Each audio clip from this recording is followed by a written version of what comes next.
Hola, buenas tardes a todos. Oficialmente les doy la bienvenida a esta capacitación de educación física adaptada que está orientada a enfermedades no transmisibles o ENT. Mi nombre es Abel Salas y estoy para otorgar una guía a la temática. Lo cierto es que para iniciar esto podría proponer y decirles que las estadísticas son alarmantes y siempre van en desmedro de la salud de la población en general, tomando énfasis en nuestro rol como los primeros preventores o interventores y las posibilidades de ser rehabilitadores en esta población de estudio. Podríamos definir y decir sinceramente que es posible dar actividad física general a estos sujetos como si fueran sanos. Lo cierto es eso, pero tendríamos que realizar una reflexión y entenderíamos que se lograrían adaptaciones fisiológicas, por supuesto, se darían, pero la abordaríamos de acuerdo a ciertas limitaciones metódicas y sistemáticas acerca de cómo lograr cambios específicos en la calidad de cada una de ellas. Ahora bien, hoy en día existe una completa actualización en la prescripción de la actividad física, es decir, se puede dosificar las actividades y sus respectivas cargas para que beneficien de manera exponencial la salud de estos sujetos. Para ello, determinamos un recorrido pedagógico para comprender y analizar sus fundamentos, la diversidad y la segmentación de las enfermedades no transmisibles. Este curso comprende parte teórica y parte práctica con evaluación final. Son 6 módulos, consecuentemente determinaremos con tiempo la adecuación en la posibilidad de realizarlo presencial o virtual. Para lo primero será iniciar y explicar las características del curso, que es un tipo de capacitación del tipo taller. Vamos a tener actividad práctica también. La modalidad es bimodal. En esta oportunidad, como ser la primera clase es virtual, más adelante comenzaremos a trabajar presencial. El cursado teórico y práctico es presencial, mientras que el evaluativo y trabajos prácticos son virtuales. La carga horaria está determinada por la resolución ministerial 724 del año pasado, donde están destinadas 4 horas reloj con evaluación.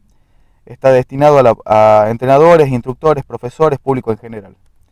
Continuando con ello, el origen de la propuesta representa una magnitud de análisis multifactorial, es decir, que el origen de esta propuesta no es por una causa sino por varias, y podría analizarlos desde el inicio, desde la base de esta pirámide, desde un diagnóstico institucional. Yo pertenezco al plan 1605 del 98, en el cual no había una materia específica que abordara estos contenidos, y he podido indagar y prever de que ese plan también ha tenido la posibilidad de tener esta materia como optativa. Bueno, nosotros no, hablo de mi curso en general, no tuvimos esa posibilidad, y de que ahora en el plan nuevo sí lo tienen. La segunda causa de nuestra propuesta como educadores de la actividad física es que uno de los factores de riesgo modificables acerca del atenuante de estas enfermedades no transmisibles es la aptitud física, y precisamente ahí es donde nuestro rol tiene una participación mayor. Y por último, ya para ir al pináculo de la pirámide, lo cierto es que las enfermedades no transmisibles a nivel nación, a nivel país, están contempladas en la resolución del Ministerio de Salud 729 del 2021, y la última estadística de factores de riesgo nos predicen de que existe un 73% de muertes provocadas por estas enfermedades.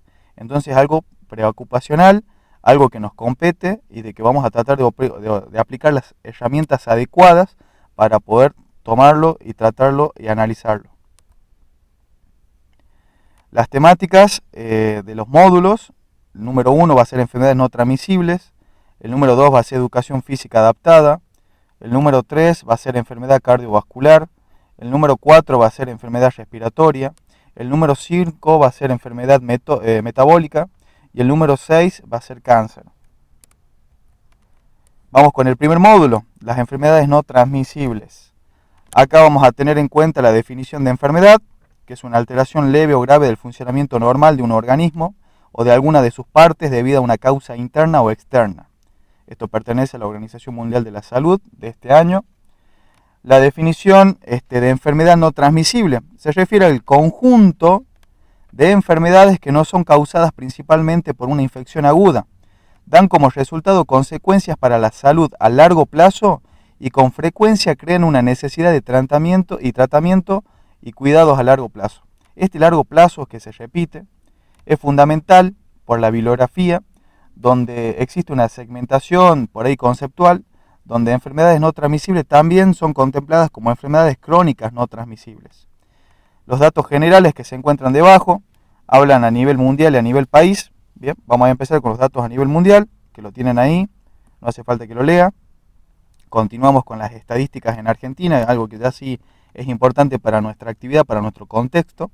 Como le estaba mencionando, el 73% de las muertes son debidas a estas enfermedades. Se pierden el 52% de los años de vida, bien, por muerte prematura, o sea que estos sujetos mueren muy jóvenes para la calidad de vida que hubieran tenido estando sanos, y del 66% de las vidas ajustadas por discapacidad. Quiere decir, si has tenido esta enfermedad no transmisible, no has muerto, vas a tener un 66% de lo que te queda de vida ajustado desgraciadamente por alguna discapacidad. Esta tendencia está acompañada a nivel mundial. Existe una estrategia de prevención a nivel nación, que es promoción de la salud y el control de enfermedades crónicas no transmisibles, como le mencionaba anteriormente, donde van a ver lo siguiente. Algunos casos de los factores de riesgo a nivel país. Esto se realiza a través de una estadística inferencial para representar una muestra y han tenido en cuenta los números alarmantes. Por ejemplo, lo que ustedes pueden observar es que la obesidad y el sobrepeso ha aumentado un 61,6%. Eso es importante tenerlo en cuenta. Ha disminuido el consumo de tabaco, ha aumentado el consumo de alcohol, aumentó el sobrepeso y la obesidad, disminuyó la percepción del peso, o sea que las personas ya no tienen la capacidad de poder percibirse a nivel biológico y estructural lo que están pesando, lo que están midiendo. El consumo de frutas y verduras es bajo y aumentó los niveles de diabetes en la población general.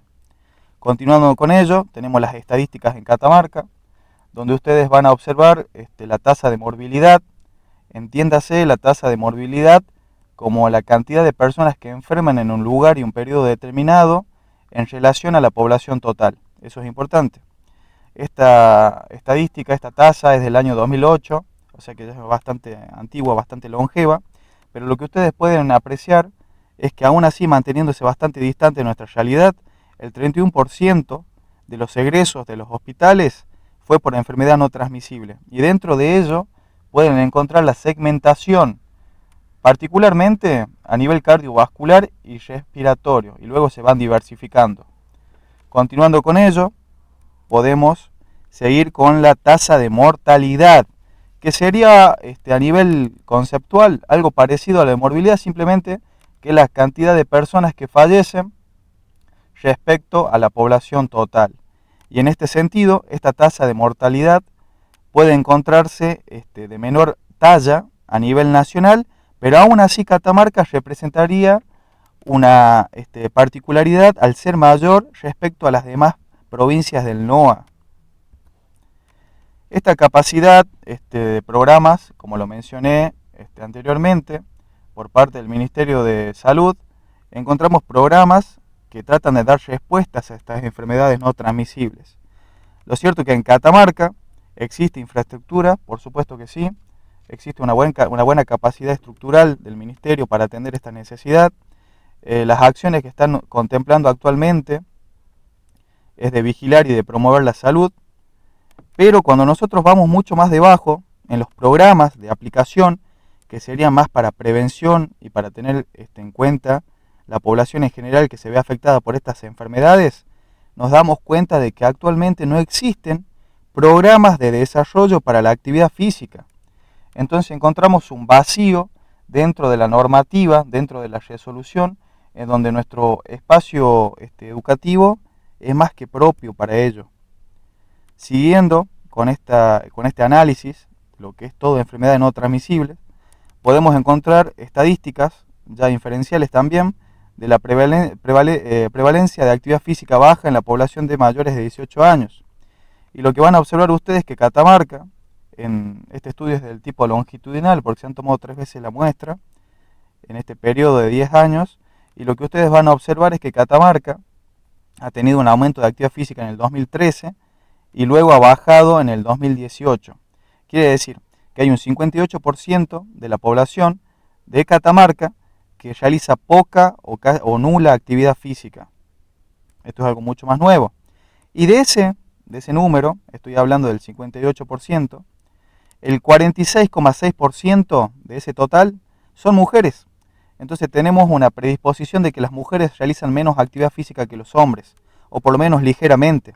De acuerdo a este índice de confiabilidad o intervalo de confiabilidad del 95%, en el centro encontramos que el 46,6% de las mujeres no realizan actividad física. Además de ello, teniendo en cuenta que es decreciente también, de acuerdo a la edad, donde ustedes pueden contemplar que a mayor edad de los sujetos van realizando cada vez menos actividad física, porque esto es importante. Le coloco una estrella para que sea más didáctico, porque cuando sigamos desarrollando esta unidad, ustedes van a ver de cómo afecta exponencialmente la edad al desarrollo de estas enfermedades no transmisibles. Continuando con ello, siguiendo esta encuesta de factores de riesgo, lo que pueden percibir ustedes a través de este intervalo de confiabilidad, que una de las excusas, por así decirlo, para no realizar actividad física, fue la falta de tiempo y paradójicamente las razones de salud, que por razones de salud esas personas no podrían realizar actividad física. Continuando con ello, tenemos el origen, ¿bien? Y la verdad que lo podríamos analizar desde una perspectiva o desde una óptica variada, general, del tipo holística, donde se pueden realizar miles de simplificaciones de la globalización, de los cambios culturales y laborales, pero lo cierto es que si nosotros tratáramos de ejemplificar algo tan cierto como el origen de la baja actividad física, del sedentarismo, podríamos catalogar un ejemplo como la primera revolución económica, por ejemplo, la revolución agrícola, que esto fue en el periodo neolítico, en el 8000 a.C., donde es cierto, el hombre era activo, se encargaba de la caza y de la recolección, desarrollaba ese tipo de actividad productiva, actividad económica, pero luego de ello surgió un cambio, ya no empezó a cazar ni a recolectar, empezó a criar y a cultivar. Entonces se comenzó a dejar de ser nómade y empezó a colonizar, a encontrar lugares donde se iba a implantar y ahí iban a realizar esta desafiante actividad económica. Entonces el esfuerzo físico fue decayendo, a tal punto de que si hablamos demográficamente fue quedándose en un solo lugar. Luego de ello, la revolución industrial es contemplada como la segunda revolución económica, donde en Gran Bretaña en el siglo XVIII consistió en el paso de la agricultura a la industrial y de servicios. Aún existía esfuerzo del tipo físico, esfuerzo motor, pero era de acuerdo a ciertas actividades. Ya si hacemos ese análisis y continuamos con la vía cronológica por lo menos, nos encontramos hoy en día en una época postindustrial, donde el enfoque está enmarcado en la mayoría de los servicios, de la creatividad, del marketing, de la información y de la tecnología. Esto quiere decir que a medida que avanza la tecnología, la globalización y las demandas sociales, cada vez menos actividad física va a realizar el sujeto porque ya no lo necesita, ya no es una necesidad. Ya tiene herramientas que proponen de que se simplifique ese esfuerzo físico y de que se realice una actividad mucho más productiva. Asimismo, acá encontramos dos diferencias. La primera, que no es lo mismo ser sedentario que ser inactivo físicamente.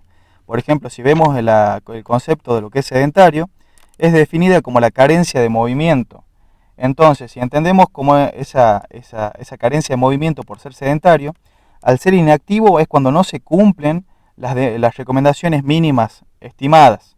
En este caso son determinadas por la Organización Mundial de la Salud y del Colegio Americano de Medicina del Deporte, donde nos plantean de que en realidad para que una persona sea inactiva físicamente, realice menos de los 150 minutos de actividad física moderada o vigorosa por semana, que serían 3 estímulos de 50 minutos.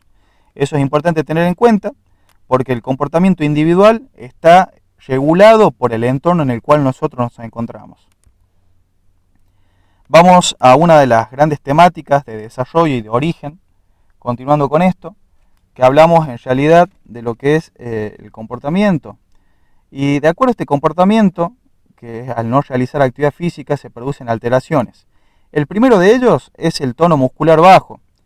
Recuerden por favor que el músculo, al desarrollarse, al producirse a través de estímulos nerviosos y fisiológicos, nosotros lo estamos regulando y lo estamos alterando para que se produzca o se cree un órgano endocrino. A mayor músculo, mayor va a ser la estimulación de este órgano endocrino y por lo tanto tiene una función hormonal. Dentro del músculo tenemos mioquinas, que son moléculas secretadas por las células musculares esqueléticas, que estas proponen una mayor oxidación de ácidos grasos, un mayor efecto anabólico favoreciendo la hipertrofia muscular. Recuerden eso en los conceptos de fisiología o de entrenamiento. Entonces vamos a tener en cuenta de que la forma de poder medirlo es a través de la antropometría, la bioimpedancia, los rayos X de doble energía. Acá tiene una simplificación de los valores, o de mejor dicho, de las adaptaciones fisiológicas que se producen al obtener mayor músculo. Entonces, no tan solo eso, sino que vamos a comparar sujetos de la misma edad, en el gráfico de arriba o en la imagen de arriba, sujetos que tienen la misma edad pero tienen tejido adiposo mayor, en el caso del sedentario, y tejido muscular mayor en el caso del triatleta. Continuando con ello, tenemos una simplificación de lo que es la contracción muscular, para que recuerden un poquito. Al mismo tiempo, no voy a perder el tiempo pasando en eso, voy a pasar un video donde se simplifica precisamente todo lo que estamos hablando, de ese impulso nervioso, donde la motoneurona libera acetilcolina, donde se unen a los receptores de la placa motora y provocan el potencial de acción. Recuerden que esto continúa por el túbulo transverso y abre canales de calcio del retículo sarcoplasmático. Ese calcio se une a la troponina, que son las rojas, recuerden eso, exponiendo los sitios de unión. Estos golpes de fuerza utilizan ATP-PC, o mejor dicho ATP. La miosina se une a la actina y luego se liberan favoreciendo la contracción muscular. Después de esta utilización del ATP, se cierran los canales de calcio del retículo, ¿bien? Que usa el ATP para compensar el poco calcio en el sarcoplasma. Y luego de ello se produce la relajación muscular. Voy a pasar porque esto ya lo conocen, esto es fisiología. Continuamos con la segunda alteración que dan origen a todo esto, que son el riesgo de fracturas. Si nosotros contemplamos el riesgo de fracturas, vamos a tener en cuenta de que a medida que aumenta la edad, disminuye la densidad mineral ósea. Hay que tener mucha precaución en esto porque el mayor hueso también funciona como un órgano endocrino y las hormonas que trabajan cuando uno es joven ya no trabajan de la misma forma a medida que aumenta la edad, por lo tanto se van perdiendo. Recordar que la baja actividad física era decreciente cuando yo mostré la estrella en el inicio y que es mayor en esta edad y sobre todo en las mujeres. Acá van a ver, simplificado de alguna forma, el desequilibrio que se produce entre osteoblastos y osteoclastos en la formación y en la resorción. Y este desequilibrio es el que propone la osteoporosis, en esta enfermedad. Este contenido mineral, como ustedes pueden observar abajo en el gráfico, tiene grandes implicancias en las mujeres en etapas de la menopausia y postmenopausia en el aumento de riesgo. Y recordando por favor, vuelvo a remarcar, a subrayar, de que las mujeres son las que menos actividad física hacen y que es decreciente en la edad. Esto es importante tenerlo en cuenta. ¿Cómo se puede medir la densidad mineral ósea? Bueno, a través de una densitometría ósea, que era el score T. Cuando ustedes lo vean, bueno, acá tiene una simplificación de las adaptaciones fisiológicas de acuerdo a obtener mayor o menor cantidad de densidad mineral ósea. Que esto es lo que estaba hablando, este es el score T o la clasificación T. Esta clasificación T son las desviaciones estándar con respecto al valor medio de la población, determinando la densidad mineral ósea. Usualmente se miden en los ejemplos que estoy mostrando, en la columna, en la cadera y en el antebrazo, donde se compara un valor promedio basado en la edad, el sexo y el tamaño del sujeto. Continuamos con la tercera alteración que da origen, que es la obesidad. Es una enfermedad crónica y grave que puede llevar a otros problemas de la salud, incluyendo diabetes, enfermedad cardíaca y algunos cánceres. Acá vamos a tener en cuenta de que existe una categorización de la obesidad o de la composición corporal, que esto ya nace de hace bastante, cuando Adolf Quetelet fue el primer estadista que incorporó una fórmula algebraica a la categorización del cuerpo humano a nivel estructural. Y así como existe la hipertrofia, que es el aumento del corte transversal de la fibra muscular, también tenemos la hiperplasia, que es el aumento de las células específicas de cada tejido. Y acá sucede lo mismo. ¿En qué sentido? En que yo, a medida que voy acumulando esta energía almacenada en el tejido adiposo, este trastorno, que está caracterizado por altos niveles de grasa corporal, produce la hiperplasia. Y lo mismo que lo que me voy mencionando hasta ahora, que funciona como un órgano endocrino. Estimativamente, las adaptaciones fisiológicas van en desmedro de la salud, porque estamos hablando que produce efectos y alteraciones mucho más graves, que esto da inicio a otra cosa. Recuerden la tabla de medidas, cuando ustedes tengan sus alumnos es importante que estén controlando. Es uno de los índices más viejos, tiene sus limitaciones, cierto, pero es lo más rápido para adquirir información del sujeto o del alumno. Produce una inflamación, bien, ese efecto de inflación lo vamos a encontrar acá, que es la hiperplasia que le estaba mencionando. Acá cuando ya nos encontramos en el tejido adiposo subcutáneo y se produce un aumento en la hiperplasia y se produce un aumento en el tejido adiposo, empieza a derivarse y se expande al tejido adiposo visceral. Es decir, que uno tiene una limitación, propone de que ese tejido adiposo vaya hacia otro lado y ahora las características son, por así decirlo, bilaterales. Se van aumentando exponencialmente en cada uno de los tejidos. Continuando con esto, encontramos la diabetes. La diabetes es el aumento del nivel de glucosa en sangre por no ingresar a la célula, no puede ingresar a la célula. ¿Por qué no puede ingresar a la célula? Por la regulación del ingreso por medio de la insulina, que esta hormona es segregada por el páncreas. De acuerdo, podemos encontrar que es un mal funcionamiento de las células beta del páncreas, en la cual se segrega la insulina. Si el sujeto no segrega insulina directamente, esas células beta están atrofiadas, no funcionan, estamos hablando de un sujeto de diabetes tipo 1. Ahora, si esas células beta están trabajando mal, es decir, segregan poca insulina y la insulina que segregan es de baja calidad, estamos hablando de un sujeto de diabetes tipo 2, que es la diabetes adquirida por los factores modificables que vamos a ver más adelante. La insulina, ya hablamos de que es una cadena peptídica de 2 a 50 aminoácidos. Acá nosotros, si vamos a la parte de anatomía, vamos a la parte de anatomía, podemos entender de que existe una categorización de acuerdo a lo que es un péptido, un polipéptido y una proteína, de acuerdo a la cantidad de aminoácidos que estén enlazados, pero es importante tener en cuenta de que de acuerdo al enlace de una cierta cantidad de aminoácidos se crean cadenas peptídicas. Y en este caso, las células beta del páncreas están funcionando mal. Recuerden por favor que diabetes tipo 1 es con el nacimiento, donde las células no producen insulina, y la diabetes tipo 2 es adquirida, donde existe resistencia a la insulina dentro del torrente sanguíneo porque no produce suficiente insulina o es de baja calidad. Esto se mide a través del glucómetro o análisis bioquímicos. Continuamos por favor. Vamos a la última alteración que dan origen a esta gran problemática, que es el envejecimiento prematuro, donde nosotros vamos a tener en cuenta que es básicamente la pérdida de función celular. Recuerden por favor que dentro de la célula, en su núcleo, encontramos los cromosomas, que transportan fragmentos largos del ADN. En esos extremos, que ustedes están viendo en imagen, encontramos los telómeros, que impiden que el cromosoma se rompa o se dañe. De acuerdo al alargamiento o al acortamiento de esos extremos, va cambiando la función celular y vamos envejeciendo. Es un proceso totalmente natural. Ahora bien, nosotros tenemos que tratar de conservar esos extremos, bien, para que tengamos una mejor calidad de vida y que exista una función celular óptima. La conservación de los mismos es por actividad física, para que se disminuya el estrés y aumente también en una forma alternativa la meditación. Bien. Continuamos por favor con los factores de riesgo modificables, como les mencionaba anteriormente.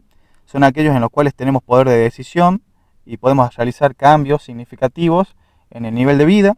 Hablamos del consumo del tabaco, la presión arterial sistólica, el colesterol total en sangre, la diabetes, el sedentarismo. Y los factores de riesgo no modificables son el sexo, la edad, la raza y antecedentes familiares. Acá es importante porque existen gran número de enfermedades que son derivadas por nuestros antecesores. Es por eso que los chequeos médicos son fundamentales para poder controlar las que se heredan, como la hipercolesterolemia familiar, la distrofia muscular, la fibrosis quística. Eso es importante tener en cuenta, que nos condiciona y que desgraciadamente no lo podemos modificar.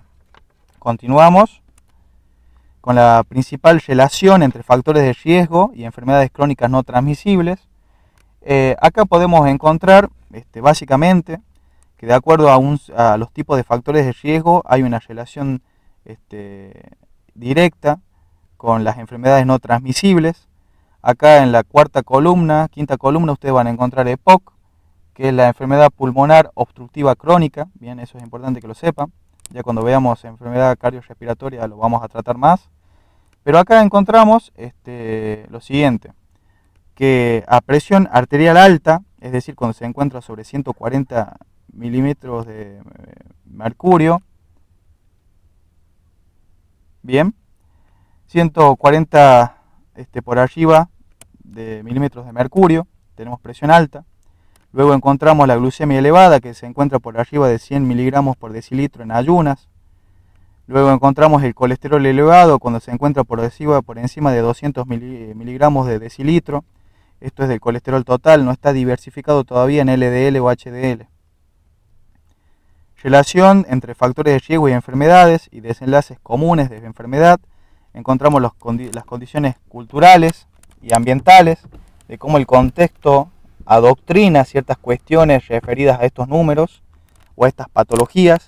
Asimismo encontramos factores de riesgo comportamentales. El comportamiento del sujeto es regulado por el ambiente y la cultura. Factores de riesgo no modificables, y esto se suma y va a condiciones intermedias. Hipertensión, como ya les conté, cuando está por 140 la presión arterial sistólica. La lipidemia, donde van a encontrar ustedes ahí que está esquematizado, como la acumulación de ácidos grasos, colesterol y triglicéridos dentro del endotelio, dentro de la arteria. Por lo tanto, produce un taponamiento o una pérdida de volumen del flujo sanguíneo. Intolerancia a la glucosa, eso ya lo hablamos cuando nos toque la parte de enfermedades metabólicas. Y los desenlaces mórbidos, recuerden que son enfermedades, es la cantidad de personas enfermas en relación a la población total. Y encontramos enfermedad cardiovascular, diabetes y múltiples cánceres. Continuando con esto, vamos a ir a los factores determinantes de la salud. Acá van a poder observar que la predisposición de este gráfico de torta o circular es que los estilos de vida condicionan bastante estos factores de riesgo. Entonces yo puedo realizar grandes cambios a nivel fisiológico realizando pequeñas modificaciones en mi estilo de vida. Básicamente sería eso. Acá encontramos los determinantes de la salud. Bien, esta tabla es del 76 de Estados Unidos, pero lo que ustedes pueden percibir en lo siguiente es que es mejor inversión y mayor ingreso en las políticas públicas de detección y control que de prevención por parte del Estado y el organismo privado. Esto ya tiene que ver con un análisis del tipo macroeconómico, donde ustedes van a contemplar el comportamiento de los agentes nacionales, de las políticas públicas, de los presupuestos, de los ingresos públicos, del gasto público, de los impuestos, por supuesto que sí, donde el mayor gasto, si está representando que el estilo de vida representa el mayor porcentaje para cambiar estos determinantes en la salud, ¿por qué se invierte tan poco? Y bueno, precisamente a esto es lo que estoy hablando, de que un mayor ingreso para la salud es a través del sistema sanitario, donde ya no tiene que ver con la prevención. Bien, eso es importante que ustedes lo tengan en cuenta, que no es por la prevención, ya más bien es por la detección y el control. Y esto, actualmente, por más que sea un gráfico antiguo o una tabla antigua, lo podemos seguir representando acá. Por ejemplo, acá en este gráfico la inactividad física es un gasto de 47.000 millones para los sistemas públicos de salud. Miren ustedes la representación de cómo se diversifican los 47.000 millones de acuerdo a los factores, a las enfermedades no transmisibles u otros factores de riesgo. Y esto básicamente pasa en todos lados.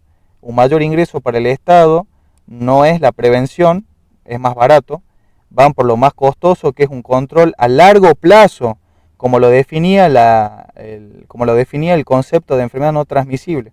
A mí me conviene, a nivel Estado, la verdad es esta, como agente macroeconómico, que mi funcionamiento sea en base al gasto sanitario de por vida para estos sujetos.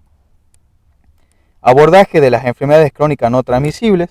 Continuamos y acá ustedes van a encontrar las variables. Básicamente hablamos de lo que es la dieta y la actividad física como la base, que producen esta modificación de estilo de vida. Ahí es donde nosotros actuamos, por eso hago tanto énfasis, que previene y se encuentra en etapas previas de consumo de fármacos y de la cirugía.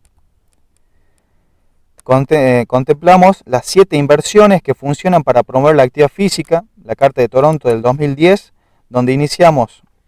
Ustedes dentro de este módulo van a encontrar una reflexión para que hagan nosotros como primeros interventores si está funcionando la educación física en las escuelas, predominantemente por este enfoque, por los programas escolares que son los más integrales, ya que un niño obeso, un niño enfermo es un adulto obeso, es un adulto enfermo. Es importante de que esto nazca desde el nivel educativo y estamos hablando de las escuelas, principalmente de eso, donde van a encontrar los programas escolares, las políticas y sistemas de transporte, la normativa e infraestructura de diseño urbano, leanlo bien, es bastante simple, educar a la población, programas dirigidos a la comunidad, el deporte social y la actividad física y prevención de las enfermedades crónicas no transmisibles. Acá dice integrados a los sistemas de atención primaria de la salud. Cuando nosotros nos basamos en esto, en estas 7 intervenciones, estas propuestas que van de lo simple a lo complejo, de lo micro a lo macro, podemos entender de que las políticas públicas son fundamentales para esto. Podemos encontrar ejemplos de países de primer mundo donde las escuelas incluyen mayor carga horaria para la materia de educación física y los deportes. Podemos encontrar también que dentro de las fábricas existen horas de recreación dentro de sus jornadas habituales para promover la productividad. Miren lo que les estoy diciendo. Se pueden observar en cadenas de alimentos como McDonald's, de comida rápida como McDonald's, donde resulta ser más barato comprar comida rápida si yo luego de que la compro voy a una bicicleta fija que se encuentra dentro del mismo comercio y yo empiezo a pedalear para quemar calorías. O al mismo tiempo existe un plus en países de primer mundo para aquellas personas que van al trabajo en bici, quitando el automóvil de por medio. Eso es importante tener en cuenta, que son políticas que van cambiando, pequeñas modificaciones de vida que van cambiando estos números y estas estadísticas. Estrategias de abordaje. Encontramos los programas de prevención primaria y los programas de prevención secundaria. Básicamente, los programas de prevención primaria es donde nosotros encontramos la prevención en sí de las enfermedades hipocinéticas, que son las de movimiento bajo, las que estamos hablando, por los escasos niveles de actividad física. Y si nosotros vamos a la prevención secundaria, es la detección, es decir, cuando ya ha aparecido el síntoma, ya ha aparecido la patología y ahora está en estadio inicial, y lo que se trata de hacer es disminuir su tasa de mortalidad. O sea, ahí es donde apunta el sistema sanitario actualmente. Bien, acá sale mal, ahí está bien. ¿Cuánto ejercicio es saludable? Si estoy hablando de que la actividad física es la solución, yo voy a tratar de entender que encontramos variables de los componentes de la carga. Ustedes pueden ver en este gráfico o en esta imagen de cómo encontramos algunos componentes de la carga para regular la intensidad de la misma. Si estoy hablando de que produce tantos beneficios, yo voy a tener en cuenta la frecuencia, la duración, la intensidad y el tipo de ejercicio. Eso lo vamos a presentar ahora, o mejor dicho, en educación física adaptada. El concepto más actualizado de la actividad física o de la educación física en sí es que la educación física es una polipíldora. ¿Qué es una polipíldora? ¿Qué tiene que ver este concepto con lo que nosotros hacemos? Básicamente es una pastilla combinada que contiene pequeñas dosis de varios medicamentos. ¿Qué nos dice esto? Que la dosis es la cantidad, cuánto le vamos a dar al sujeto de esta actividad física o deporte. El tipo, qué tipo de deporte o qué tipo de actividad física va a dar, es la calidad. Vamos al costo, es bajo, a diferencia de fármacos de cirugía, estamos hablando de que la actividad física tiene un costo mucho más bajo. Y los beneficios que son múltiples. Continuando con ello, es importante aclarar algo ya de la teoría básica de la curva dosis-efecto, que es regulada por el ejercicio, donde nosotros vamos a encontrar la pendiente, la variabilidad del efecto máximo, los efectos secundarios y la potencia. Todo esto determina la intensidad, que es lo primero que estaba hablando. Esta curva que se encuentra acá en el estudio representa sigma, ¿bien? Que está aplicable básicamente a todo en la vida. Quiere decir que yo cuando voy realizando alteraciones o cambios en este eje cartesiano de las y de las ordenadas y las abscisas, cuando voy cambiando, tiene una forma de S, ¿bien? Se aplica a todo. Resulta una meseta. Después de eso la intensidad cambia. Vamos a cambiar y vamos a pasar a esto, a la primera variable dentro de este gráfico, donde encontramos la dosis, la intensidad, la pendiente de la curva, que es una cuantificación del efecto de acuerdo a la dosis. Acá podemos encontrar de cómo cambian rápidamente la frecuencia cardíaca y el lactato, de acuerdo a la actividad física que se realice. Bien. Y para la misma dosis de ejercicio el colesterol cambia más lentamente. Hay que tener en cuenta la pendiente de la curva, que básicamente nos está diciendo de las alteraciones que son rápidas y otras que son más lentas de acuerdo a la intensidad de la actividad física. Vamos con el efecto máximo, que es lograr el objetivo en menor o mayor medida. Es la capacidad de analgesia entre la aspirina y la morfina, que nos está dando el ejemplo Las dos atacan, las dos son analgésicos, simplemente que la aspirina es para dolores leves y moderados, mientras que la morfina actúa para todo. Este mismo ejemplo del efecto máximo de la actividad física se contempla acá. Por ejemplo, en ejercicios vigorosos se incrementa el VO2 y modifican los factores de riesgo. Pero si ese sujeto realiza ejercicios moderados, modifican los factores de riesgo, pero tiene poca incidencia en el VO2, en el consumo de oxígeno. Continuando, tenemos la variabilidad, que acá básicamente encontramos uno de los principios del entrenamiento, recordando que la variabilidad es de que varía, valga la redundancia, de acuerdo a los sujetos, que depende de muchas circunstancias. Acá mismo podríamos encontrar una lógica razonable con otros de los principios del entrenamiento, como la individualización y la especificidad. Esto ya tiene que ver con el tipo de actividad física, ¿bien? La potencia es la velocidad de respuesta. Podemos saber si es efectiva o no al darle potencia, reduciendo el volumen y aumentando la intensidad. Acá ven el ejemplo de lo que sucede en gasto calórico, en diferencia de lo que es caminar a correr. Efectos secundarios. Cuando recordamos el concepto de polipíldora, que se dan combinaciones por los entrenamientos en mayor o menor medida.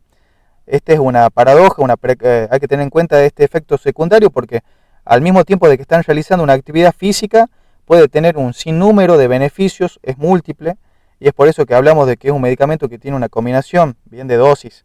Ahora puede existir respuesta aguda, que se dan en el transcurso del ejercicio, recordando eso por favor, que son básicamente respuestas más rápidas como a nivel metabólico, a nivel circulatorio, a nivel respiratorio, y tenemos otras respuestas que son crónicas, que son perdurables en el tiempo, se mantienen, luego de haber realizado actividad física, y que son estos cambios que surgen en el VO2, en la hipertrofia y en la frecuencia cardíaca a estado basal.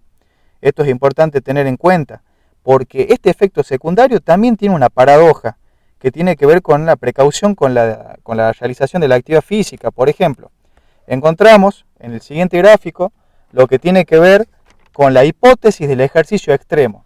Es la regulación exacta que tiene que haber entre volumen e intensidad para disminuir riesgos, donde ustedes van a encontrar que el aumento de los volúmenes de ejercicio conduce a una disminución curvilínea de los riesgos. Perfecto, se contempla ahí, se lo puede observar. Pero estos beneficios para la salud pueden perderse parcialmente una vez que una persona realiza un entrenamiento físico más allá de la dosis óptima. Es por eso que esta polipíldora, nuestra actividad física, lo que nosotros analicemos al sujeto que le esté faltando, que esté diagnosticado, que nosotros tengamos todos los recursos, toda la información necesaria para poder prescribir a la actividad física, sea regulada por los principios del entrenamiento y básicamente el de la intensidad, porque vamos a ver qué dosis es la más eficiente para que el sujeto contemple los mejores resultados. Les dije en la introducción, cuando me presenté, de que es cierto, le podemos dar actividad física del tipo general a cualquier sujeto y podemos llegar a jugar con la suerte, incluso si los damos actividad física como si fueran sujetos sanos, y la verdad que no es así. Tendríamos que tratar de ser más analíticos y metódicos en la forma que vamos a plantear esta propuesta. Para la prescripción del ejercicio encontramos una determinación conceptual donde nosotros encontramos la aptitud física que se vincula con la capacidad orgánica del individuo para desarrollar una actividad, nada más. Ahora, actividad física es un movimiento corporal producido por los músculos esqueléticos que deriva un gasto energético. La unidad de medida de gasto energético es la kilocaloría, recuerden eso. O el MET, que ya lo veremos más adelante. El ejercicio es la actividad física planificada, estructurada y repetitiva, y cuyo propósito, ya encontramos un objetivo, hay un objetivo, es el mantenimiento del estado físico o la mejora. Bien, y el deporte, para la RAE, es un deporte, la práctica metódica de ejercicios físicos. Existen otros conceptos donde dice que es una actividad física sujeta a determinados reglamentos. Esto es importante tener en cuenta porque vamos a ver, analizar una cosa para pasar a la otra, ¿bien? Tiene que haber una progresión de lo que nosotros propongamos cuando demos actividad física. ¿Y a dónde lo vamos a ubicar al sujeto? ¿Qué es lo mejor para él? Continuamos con la prescripción del ejercicio físico. Y acá lo que vamos a encontrar es la dimensión de la aptitud física, donde encontramos los 5 componentes. Cada uno tiene su óptica de análisis, ¿bien? La aptitud cardiorrespiratoria tiene su evaluación a nivel estructural y funcional, la aptitud muscular también, la composición corporal, con indicadores, con antropometría, hay varios métodos de análisis para obtener esta información. La flexibilidad también hay que analizarla, neuromotor. Bien, esto es importante que lo lean, básicamente es desde un punto de vista holístico de la aptitud física y cómo se diversifica y el análisis que tiene cada una de ellas, las ópticas. Continuamos. Acá yo me voy a centrar precisamente en esta parte sería médica, pero nosotros nos vamos a ubicar en la evaluación de la aptitud, donde encontramos la evaluación antropométrica y funcional. Cuando nosotros estamos haciendo referencia a la parte antropométrica, hablamos de las medidas del hombre, a los pliegues, a las longitudes, a los diámetros. Es un estudio completo de las características físicas del hombre, es estructural. Por ejemplo, ahí podríamos encontrar el índice de masa corporal, el índice de cintura-cadera, el índice de cintura-altura, la bioimpedancia también, que es eléctrica y saca 2 componentes. También encontraremos la pentacompartimentación de Deborah Kerr, que saca 5 componentes. Eso nos da una información detallada del nivel estructural del sujeto. Mientras que si hablamos de evaluación funcional, ya hablamos de la fisiología del hombre, este estudio completo de las capacidades físicas del hombre, ya se podría normalizar, se podría analizar y diagnosticar a través de un recurso, un instrumento como lo es el test para poder medir y pruebas de esfuerzo. Recordando que también podrían ser pruebas de esfuerzo o test directos e indirectos, máximos y submáximos, el de laboratorio de campo, progresivos o constantes. Básicamente tiene muchas variables con mayor o menor exactitud, pero lo que se trata de buscar y de entender es la respuesta fisiológica a ese estrés. Bien, continuamos con estas consideraciones y acá ustedes van a poder observar, básicamente yo me voy a centrar más, porque esto lo pueden leer tranquilamente en la expo, de las pruebas de esfuerzo graduado, que es la PEG, es de acuerdo a los niveles de entrenamiento. Vamos a continuar con esto. Bueno, algunas recomendaciones, qué es lo que hacen los programas de actividad física, prevención primaria, secundaria, todo lo que estuve mencionando anteriormente. Ahora esto es lo importante, ¿cómo nosotros podemos medir la actividad física? Esto es importante porque tenemos una unidad de medida que es propia de esto, que mide el trabajo, mide el esfuerzo, que es el equivalente metabólico, que es el MET, que es la cantidad de energía que el cuerpo utiliza cuando estamos en reposo. Es un MET. Cuando yo estoy sentado ahora hablando con ustedes, estoy a un MET. Mientras más actividad física o demanda me genere, eso se va a multiplicar exponencialmente y se va a multiplicar y lo vamos a ver con algunos ejemplos. Acá nos dice que cuando más trabaja el cuerpo durante una actividad física, más elevado es el MET en el que se está trabajando. Una vez que nosotros conozcamos el MET, que es el equivalente metabólico del sujeto, de la actividad física que realizamos habitualmente, será necesario conocer su total. Para calcular las calorías que gastas durante la actividad física o el ejercicio, de forma exacta, utilizamos el MET para realizar esa actividad y cada actividad física y dependiendo de la intensidad tiene asignado METs específicos. Un MET equivale a 0,0175 kilocalorías por kilogramo por minuto. Básicamente acá nos está dando lo que es el MET y de cómo nosotros podemos realizar una equivalencia del gasto kilocalórico del sujeto cuando esté realizando esa actividad física.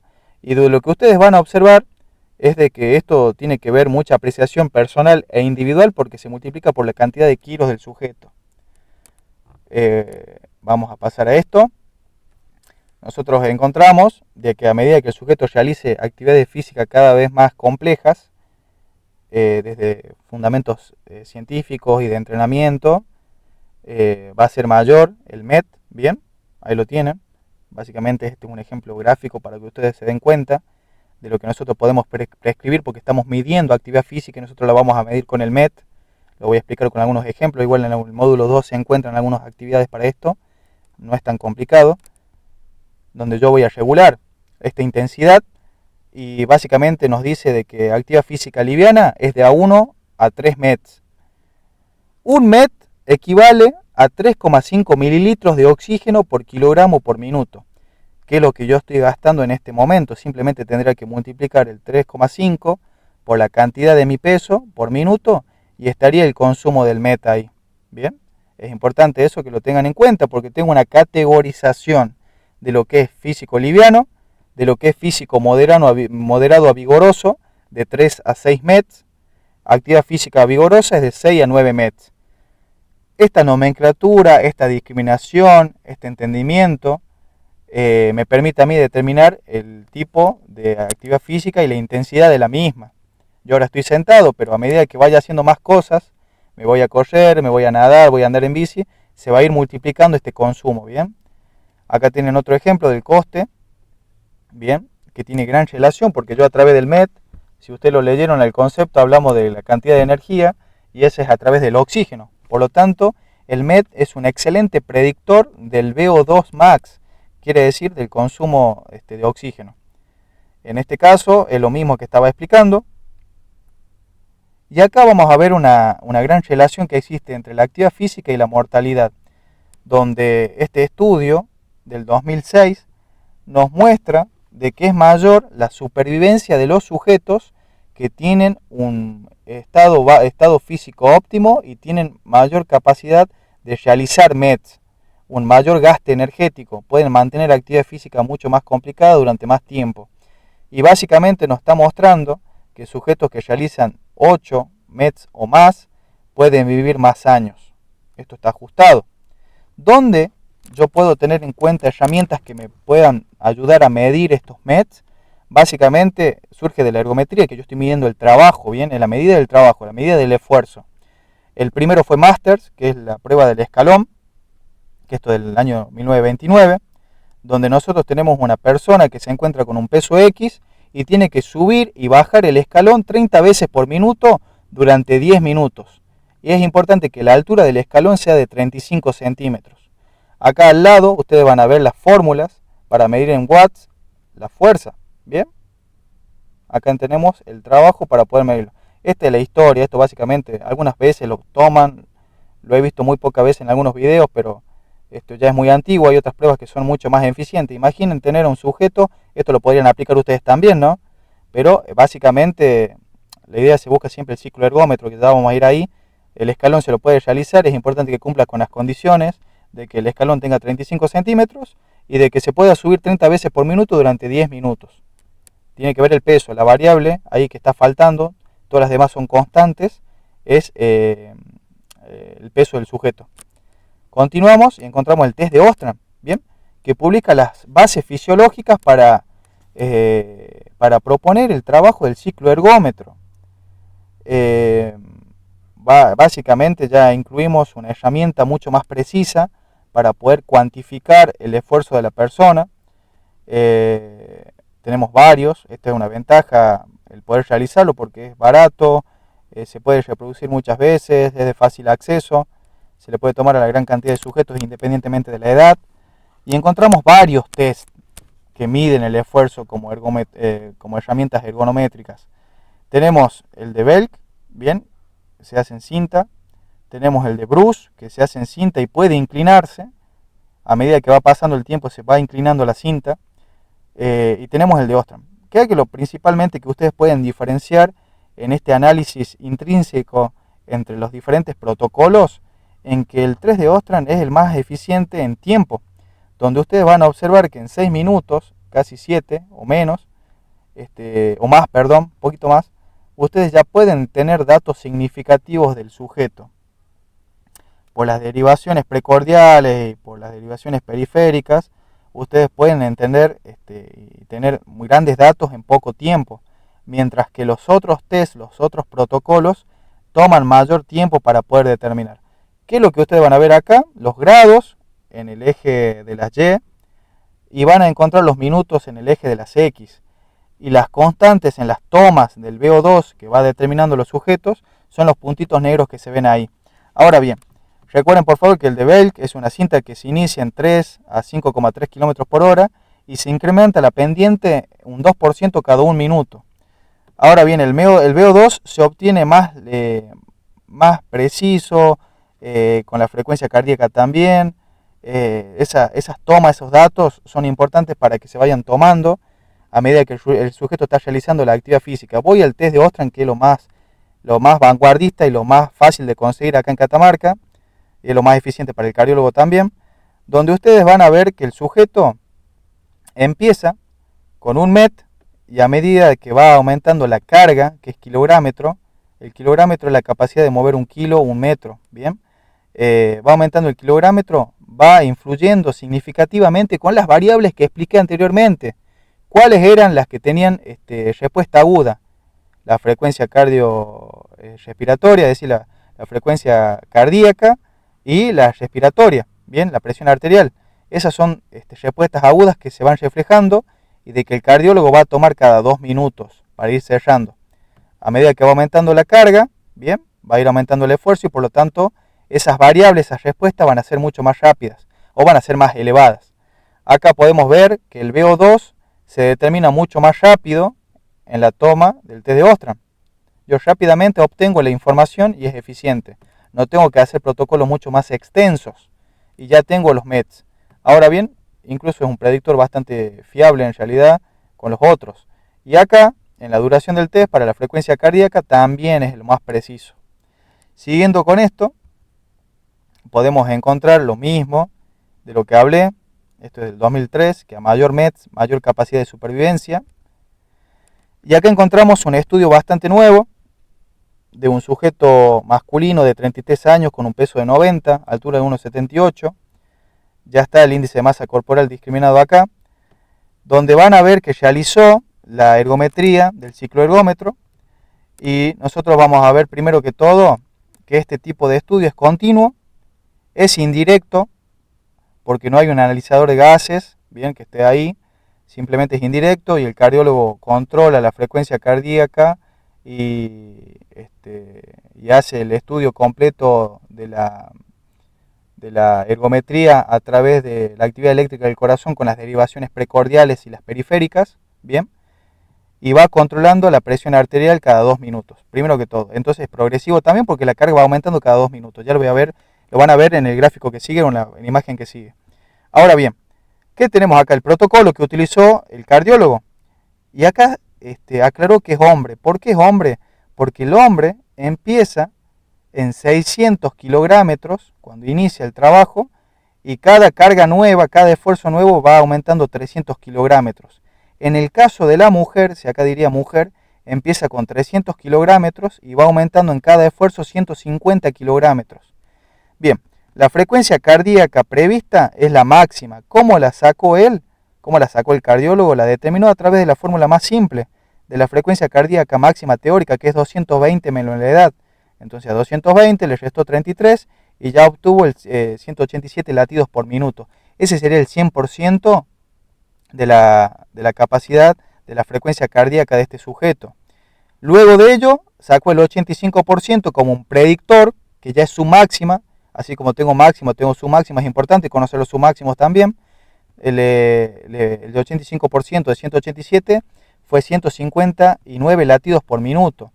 Continuando con esto, a medida que realizó el test, el sujeto llegó justamente a hacer un test submáximo, porque la máxima frecuencia alcanzada, ya después de que haya terminado el test, esto fue antes, fue de 160 latidos por minuto, quiere decir que llegó a los números que estaban contemplados como el 85% de su frecuencia cardíaca máxima.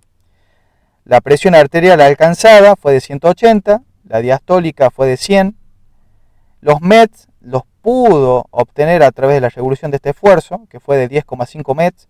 Se encontraría en un sujeto de tipo sano.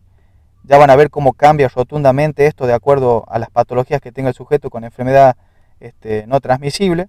Y el VO2 fue de 36,7 mililitros por kilogramos por minuto. Y acá encontramos la segunda forma de evaluar. Ya tenemos dos indicadores muy importantes para poder dosificar la carga en nuestros entrenamientos el día de mañana. El doble producto. Este doble producto es un indicador del consumo miocárdico de oxígeno, ¿bien? Refleja el gasto energético del corazón a una intensidad determinada. ¿Y cómo se obtiene? Multiplicando la máxima frecuencia cardíaca por la máxima presión arterial. Y nos da 28.759. Este sujeto está sano, está bien, porque se encontró dentro de los valores normales, que es de 20.000 a 35.000. Continúo con el siguiente gráfico. Bueno, las conclusiones las van a encontrar acá. Esto ya básicamente es una lectura mucho más rápida de todo lo que estoy hablando yo, pero con esto se pueden guiar para prescribir actividad física. Acá continúo con la explicación de esto, que es importante que siempre esté pedido antes de realizar actividad física y no jueguen con la suerte o el azar. El primer minuto fue la primera variable fue en reposo, cuando el sujeto se ubicó, midió bien el asiento, la altura de los pedales, la altura del asiento, la altura de todo, se reguló todas esas variables y van a ver que duró 11 segundos la entrada en calor, no hubo kilográmetros intervenidos y fue de un METS. Recuerden que un METS es 3,5 mililitros de oxígeno por kilogramo por minuto. Y acá, después del segundo 11 hasta que terminó los 2 minutos, inició con los 600 kilográmetros. Se aumentó, obviamente, los METs, aumentó la frecuencia cardíaca. Ellos tienen una regla para hacer esto, para saber en qué momento cargar y no. Eso no nos hace falta entender a nosotros, pero es un cuadro bastante simple, donde de acuerdo a la frecuencia cardíaca que vaya saliendo, van a saber adecuar la carga o no, la cantidad de kilográmetros o no, y en qué momento, ¿bien? Pero básicamente acá lo hizo bastante testeado, de cada 2 minutos fue agregando los esfuerzos, aumentó la frecuencia cardíaca, aumentó la presión sistólica, la diastólica también, y acá te encontramos el doble producto, que es la multiplicación de estos dos. Ahora, en el segundo esfuerzo, otros 2 minutos, aumentó los kilográmetros, aumentó el nivel de METs, porque estaba consumiendo mayor oxígeno ese sujeto. Hay equivalencias entre METs y VO2, recuerden eso por favor. No había un analizador de gases, pero hoy en día existen un montón de fórmulas que nos pueden proponer una solución a esto. Aumentó la frecuencia cardíaca, aumentó nuevamente la presión sistólica y la diastólica, por lo tanto aumentó el doble producto también. En el tercer esfuerzo encontramos el siguiente cambio de la carga, a 1200 kilográmetros. Siguió el protocolo como corresponde, aumentó el nivel de METs, aumentó frecuencia cardíaca, ya se estuvo encontrando la meseta, bien, eso lo pueden determinar acá. Se encontró la meseta de la presión, tanto diastólica como sistólica, ya no hubo tanto cambio ahí. Aumentó nuevamente los kilográmetros, se fue a 1500, ya simplemente lo único que pudo aumentar es la respiración, o sea, el consumo de oxígeno, y ligeramente la frecuencia cardíaca, muy poquito, pero se mantuvo la presión, ya no podía lograr valores mayores. Y acá encontró básicamente los METs que el sujeto puede realizar, la frecuencia cardíaca que logró, que es la su máxima, la presión arterial y el doble producto. Luego de ello, estas pruebas son bastante valiosas porque nos permiten a nosotros entender y lograr representar qué pasa con estas variables una vez que el sujeto se está recuperando, para ver si la recuperación es muy rápida o si es muy lenta. Con esto también se puede predecir también la pausa en algunos entrenamientos, ¿bien? Acá en cada uno de los minutos, salvo estos dos que eran 2 minutos, ya no había una carga, no estaban los kilográmetros, el MET estaba disminuyendo, no lo estaba midiendo, pero miren cómo va bajando la frecuencia cardíaca, porque la computadora estaba conectada todavía, la frecuencia cardíaca estaba bajando bastante bien, ya para el tercer minuto se encontraba en niveles bajos o niveles normales, igual que la presión arterial. Y todo eso se condice si ustedes superponen y van a ver cómo la frecuencia cardíaca tiene su meseta, bien, de 160, fue rápido, a los 6 minutos ya la tenía, a los 6 minutos 11 ya tenía, duró 7 minutos la duración del cuarto de esfuerzo, no lo pudo sostener más y ya obtuvo el 100% de la frecuencia cardíaca, su máxima. Voy a los METs, que fue escalonado, recuerden que se encuentran acá, y a los 6 minutos, coincidentemente, ya lo tenía. voy al doble producto y se mantuvo y empezó a bajar y bajó bastante bien. Acá encontramos la meseta de la presión arterial. Básicamente es esto importante que lo tengan en cuenta, de cómo se puede medir y testear y tener en cuenta toda esta información para poder prescribir actividad física. Dura 6 minutos. Algunos consejos, que básicamente estas cosas las podrán encontrar cuando demos actividades mucho más específicas en cada una de ellas. Por ejemplo, conocer al individuo, a su alumno, es importante que lo conozcan para poder individualizar. Los objetivos son específicos, porque les puede llegar a tocar un sujeto que tenga enfermedad no transmisible y que quiera competir. Bueno, bienvenido sea, habrá que estar a la altura de las circunstancias, primero que todo, habrá que analizar el calendario y las cuestiones fisiológicas de esa competencia y los chequeos médicos que sean regulares para que nosotros podamos prescribir actividad física y que se acerque lo más que pueda a ese objetivo.